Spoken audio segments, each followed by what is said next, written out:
মৃত্যুবরণ করো, ততক্ষণ পর্যন্ত তোমরা মৃত্যুবরণ করো না যতক্ষণ পর্যন্ত তোমরা মুসলমান না হবে।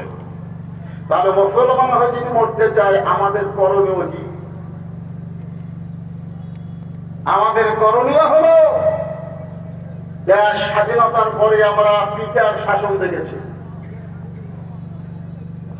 তারপরে দেখলাম ৭৫-এর স্পট পরিবর্তনের পরে আমরা ভাইয়ের শাসন দেখছি, তারপরে দেখলাম চাচার শাসন, তারপরে দেখলাম আমাদের ভাবি,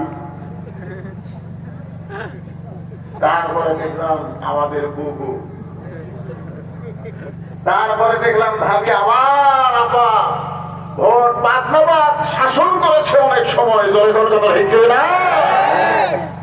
কিন্তু এখন আমরা মানুষের শাসন আর দেখবো না, আল্লাহর কোরআনের শাসন বাংলার জমিনে দেখতে চাই।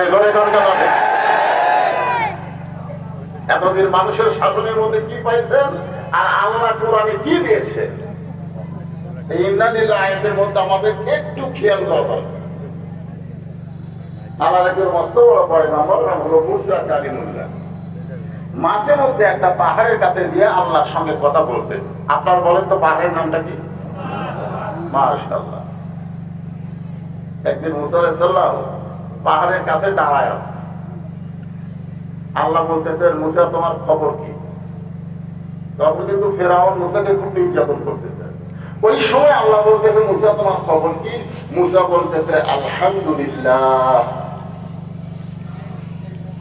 তার মানে বলে গেল ফেরাউন যতই নির্যাতন করুক, মুসা যদি ঈমানের সাথে নির্যাতনকে অতিক্রম করতে পারে, তাহলে ওইটাই মুসলমানের সবচাইতে ভালো থাকা।